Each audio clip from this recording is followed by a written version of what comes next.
primeira lição que nós aprendemos aqui, meus amados irmãos, é certo que Deus executará juízo em toda a terra. Vou repetir. É certo que Deus executará o seu juízo em toda a terra. Você pode não acreditar. Você pode duvidar. Como foi nos dias de Noé, assim também será em nossos dias. Num tempo em que as pessoas elas rejeitam essa verdade, num tempo que as pessoas elas se preocupam em buscar algo que traga sentido, realização ao seu coração, esquecendo-se de Deus, quando menos esperar, o Senhor Deus, Ele voltará, e a palavra do Senhor nos mostra claramente, trará juízo sobre toda a terra. A imagem do juízo aqui, meus amados irmãos, ela é ilustrada por esses 4 ventos, do norte, do sul, do leste e do oeste. Mas o que nos chama a atenção é que, junto a esses 4 ventos, existem também 4 anjos, que estão impedindo que o juízo de Deus aconteça agora. O juízo de Deus só não aconteceu agora, não só manifestou-se nesse momento, porque não foi da vontade do Senhor que ainda viesse a manifestar. Mas ele virá. No tempo em que Deus determinou na história da redenção, Deus manifestará o seu juízo e Jesus, ele voltará para buscar a sua igreja. Chamo a sua atenção aqui, meus amados irmãos, também, para 3 palavras que nós encontramos aqui no texto, que fazem de fato alusão a esse juízo que será amplo em toda a terra, será um juízo universal. O texto fala sobre terra, o mar e as árvores. E dentro da literatura judaica, meus amados irmãos, esses elementos indicam a totalidade da criação. Em outras palavras, nada escapará do juízo de Deus. Nem 1 centímetro, nem 1 milímetro dessa terra ficará isento da manifestação do juízo de Deus. Essa é uma verdade, meus amados irmãos, ecoada em vários textos das Escrituras. Eu poderia, nessa noite aqui, destacar várias outras passagens, mas em especial eu quero chamar a sua atenção para o texto que se encontra em 2 Pedro, capítulo 3, versículos de 10 a 12. 2 Pedro, capítulo 3, versículos de 10 a 12. Se você puder, abra a sua Bíblia nesse texto. Nós faremos algumas considerações sobre este.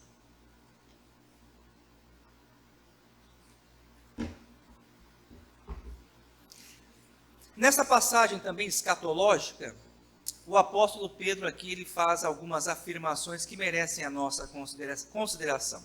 Versículo 10. Virá, entretanto, como ladrão o dia do Senhor. Será um momento repentino. Será um momento rápido.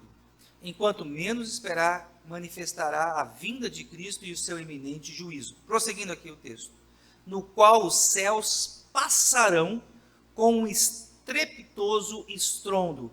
Ele será um evento visível e também será um evento audível. Continuando. E os elementos se desfarão abrasados. Também a terra e as obras que nela existem serão atingidas. Uma rápida observação, amados irmãos. Os eventos de juízo e de condenação do Antigo Testamento apontavam para essa realidade escatológica. Vou repetir isso aqui. Os eventos de juízo e de condenação que nós encontramos nas páginas do Antigo Testamento apontavam para essa realidade escatológica. Me permitam aqui rapidamente citar 2 exemplos que eu creio ser do conhecimento de todos que aqui estão presentes. Lembremos, meus amados irmãos, da destruição de 2 cidades, Sodoma e Gomorra.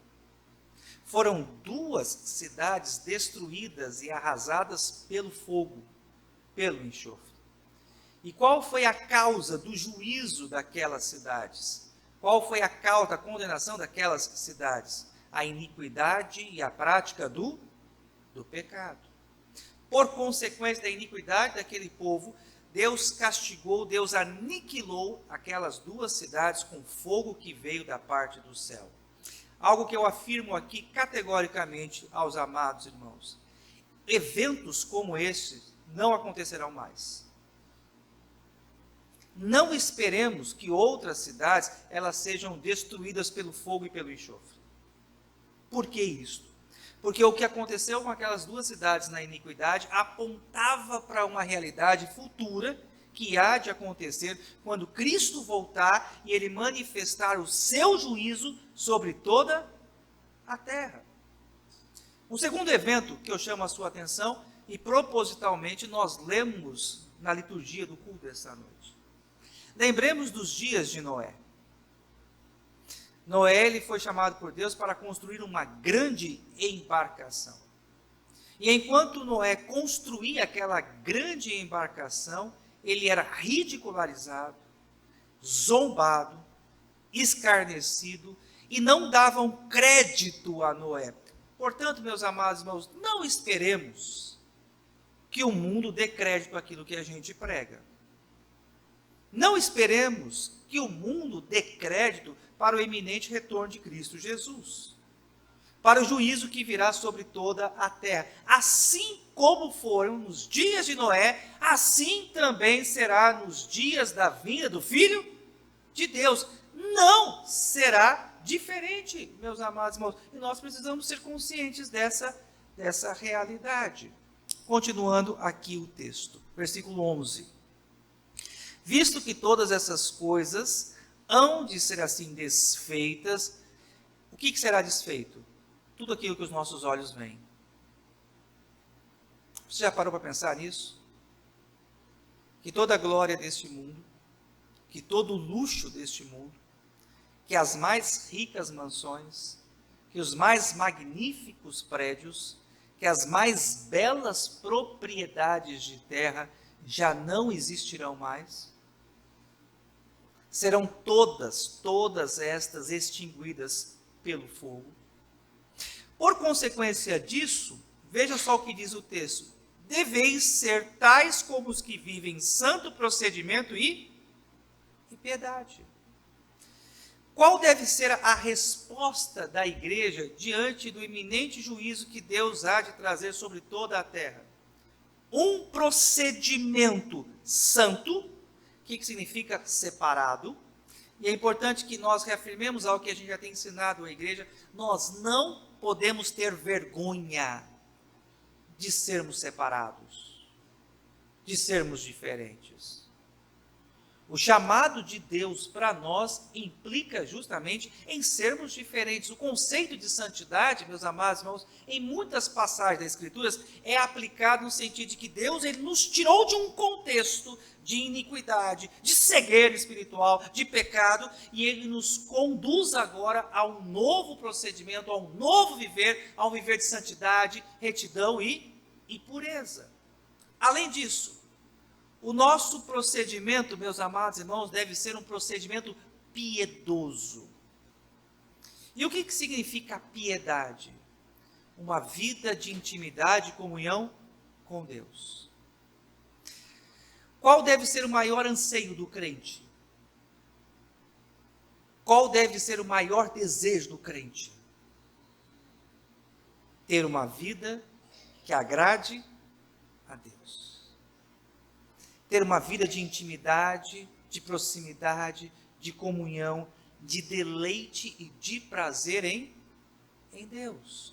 Então, vejam, amados irmãos, aquilo que eu disse no momento da contrição e da confissão de pecados aqui no culto. É a consciência de que Cristo voltará. É a consciência do iminente juízo de Deus que transforma as nossas vidas, que purifica a igreja, que santifica os nossos corações, porque temos a consciência de que o Senhor Jesus, um dia, Ele voltará e o seu juízo é certo sobre toda a terra. Mas, ao mesmo tempo, nós lidamos, meus amados irmãos, com uma questão aqui, um tanto quanto conflitante.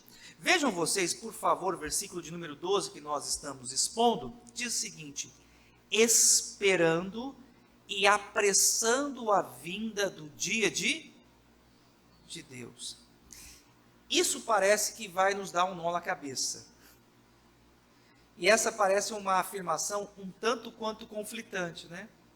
Porque durante toda essa série, vocês já me ouviram falar que o dia da volta de Cristo pertence a quem?